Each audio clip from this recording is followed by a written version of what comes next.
咁其實我都喺呢個行業都有一定嘅時間啦。咁中間呢段時間入邊咧，都有好多朋友問我到底我同你哋冬日去購買呢個物業嘅時候咧，同其他公司有啲咩唔同呢？咁雖然啦，其實市面上咧有好多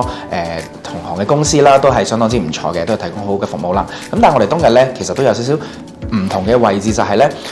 我相信好多投資者咧最擔心嘅就係到底我去譬如隔山買牛啦，去購買一個海外物業嘅時候，到底佢做嘅呢個決定啱唔啱呢？或者可能係一啲嘅分析上準唔準確呢？咁但係我哋冬日咧有少少唔同嘅地方咧，就係因為我哋本身嘅老闆咧，佢自己本身都係一個投資者出身嚟嘅，佢亦都係一個好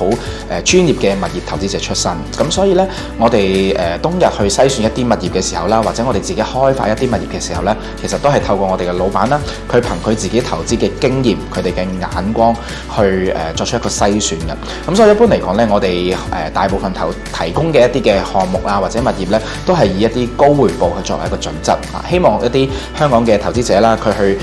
買日本物業嘅時候咧，可以獲取到一個好高嘅回報。咁所以喺呢一方面咧，可能我哋會比較特別啲啦嚇，會用一個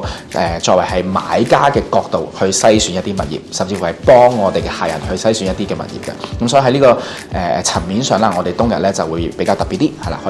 可以提供到一啲喺買家方面嘅心得啊，或者係一啲嘅資訊啊，俾到我哋嘅客戶朋友。